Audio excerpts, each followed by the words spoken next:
ఏం తమ్ముళ్ళు ఇప్పుడు ఎవరికైనా అనుమానం ఉందా అని అడుగుతున్నా. అందరం కలిసి ఇంకో పక్కన సామాజిక న్యాయం.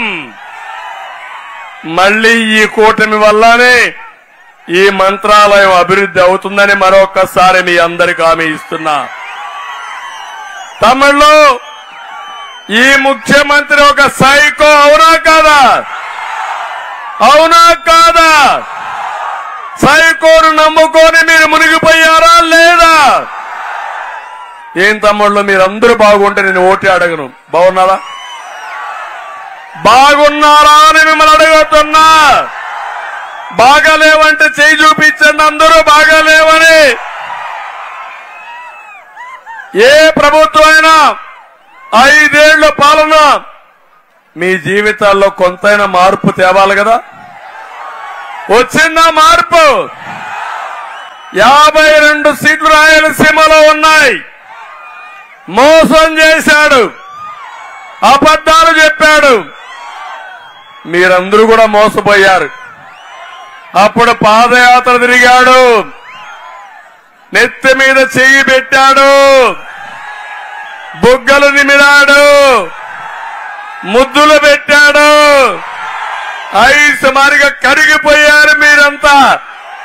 మీది పాపం ఎండలాంటి మనసు. అతను కరుడుగట్టిన ఉగ్రవాది. ఉగ్రవాది నాటకాలకి నా ప్రజానీకం బలైపోయారు. అదే నా బాధ అని చెప్పి నేను మీకు తెలియజేస్తున్నా. నేను ఒకటే మిమ్మల్ని అడుగుతున్నాను, ఈ ప్రాంతానికి అన్ని సీట్లు గెలిపించారా లేదా? లాస్ట్ టైం ఈ జిల్లాలో గెలిపించారా లేదా? ఈ సభ కౌతాళంలో అడుగుతున్నా, సైకో మా కౌతాళానికి ఒక్క పని చేశావా అని అడుగుతున్నా. మా కర్నూలుకు ఒక పని చేశావా అని అడుగుతున్నా. మా రాయలసీమకు ఏమన్నా చేశావా అని అడుగుతున్నా. తమ్ముళ్ళు ఇతనికి నీటి విలువ తెలుసా అని అడుగుతున్నా.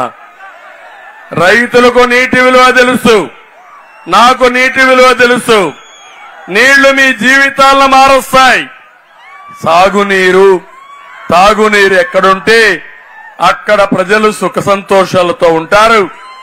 అక్కడ కాలేజీలు వస్తాయి, స్కూల్స్ వస్తాయి, పిల్లలు బాగా చదువుకుంటారు, వ్యవసాయం బాగుంటుంది.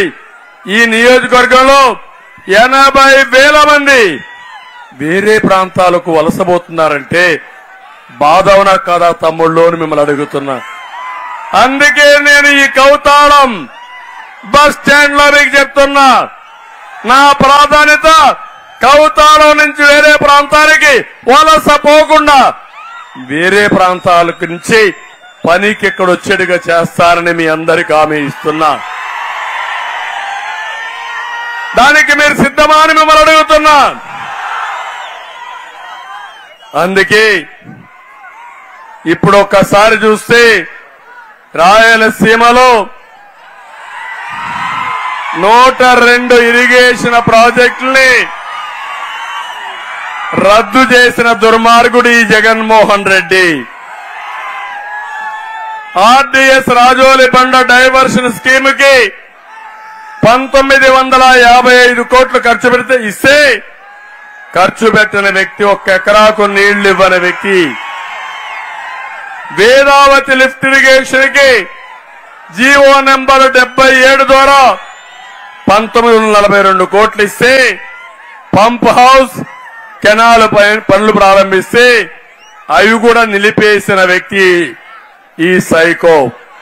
ఇదే కాదు, గుండ్రేవల ప్రాజెక్టు 2015లో డిపిఆర్ సిద్ధం చేసి కొడుమూరులో నేను ప్రారంభించాను, అది కూడా నిలిపేశాడు. గురు రాఘవేంద్ర లిఫ్ట్ ఇరిగేషన్ ప్రాజెక్టు గాలి వదిలిపెట్టాడా లేదా?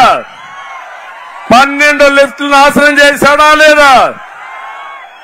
పులికనమ లిఫ్ట్ ఇరిగేషన్ నేనే పూర్తి చేశాను. ఆ రోజు వెనకబడ్డాడు పాపం తిక్కారెడ్డి గారు, ఆ రోజు పూర్తి చేశాం. దీంతో పాటు కుమ్మలూరు లిఫ్ట్, వల్లూరు సమ్మర్ స్టోరేజ్ ట్యాంకులు పూర్తి చేశాం. అవన్నీ నిలిపేసే పరిస్థితికి వచ్చాడు. 90% డ్రిప్ ఇరిగేషన్ తో నేను పరికరాలు ఇచ్చానా లేదని అడుగుతున్నా. ఇప్పుడు వస్తున్నాయా తమ్ముళ్ళు అని మిమ్మల్ని అడుగుతున్నా. అందుకే నేను చూసింది మీ జీవితాల్లో వెలుగు రావాలని చూశాను, ప్రజలకు న్యాయం చేయాలని చూశాను. విధ్వంసంతో ఈ సైకో మీ జీవితాలను అంధకారం చేశాడు. అందుకే అడుగుతున్నా, ఈ సైకో పోతేనే మీ జీవితాల్లో వెలుగు వస్తుందని మరొకసారి తెలియజేస్తున్నా.